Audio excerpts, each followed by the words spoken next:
उत्तराकाशी में सिलक्यारा टनल में एक ऐसा हादसा होता है जिसमें 41 मजदूर अपनी जिंदगी की जंग लड़ने पर मजबूर हो जाते हैं। आज 17 दिन हो गए हैं और अब जाकर राहत की सांस आई है। पहले हॉरिजॉन्टल ड्रिलिंग चलती रही, ऐसा लग रहा था कि अब जो टनल का द्वार है वो खुलने वाला है।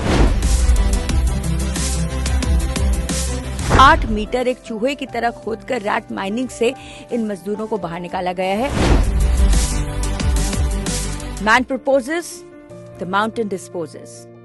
दिवाली की रात जहां पूरा हिंदुस्तान जश्न मना रहा था, वहीं उत्तराकाशी में सिलक्यारा टनल में एक ऐसा हादसा होता है जिसमें 41 मजदूर अपनी जिंदगी की जंग लड़ने पर मजबूर हो जाते हैं। जी हां, आज 17 दिन हो गए हैं और अब जाकर राहत की सांस आई है, क्योंकि इस टनल का जो रेस्क्यू मिशन था वह बेहद ही गंभीर रूप लेता जा रहा था।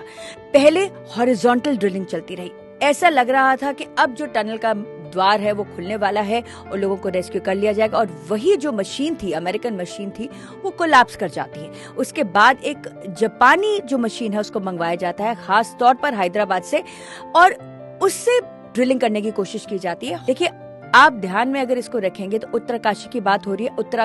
उत्तराखंड में वैसे भी कंस्ट्रक्शन को लेकर बहुत सवाल उठाए जा रहे हैं, क्योंकि यहाँ पर जो मिट्टी है वह थोड़ी स्थायी नहीं होती, वह इतनी मजबूत नहीं होती जो दूसरे स्थानों पर होती है। इसलिए खास तौर पर उत्तराखंड में जो कंस्ट्रक्शन है उसको बहुत ध्यान से करा जाता है। लेकिन फिर भी ये 41 मजदूर फंस जाते हैं, हर तरह से कोशिश की जाती है।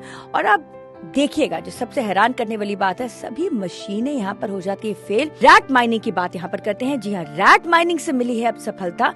रैट माइनिंग कहा जाता है एक चूहे की तरह खोदकर, आखिरी 8 मीटर एक चूहे की तरह खोदकर रैट माइनिंग से इन मजदूरों को बाहर निकाला गया है।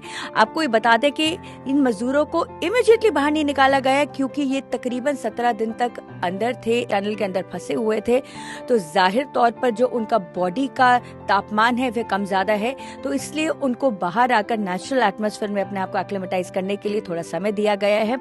लेकिन राहत की बात यह है कि सभी मजदूरों को सुरक्षित बाहर निकाल लिया गया है। ये बहुत बड़ी उपलब्धि है।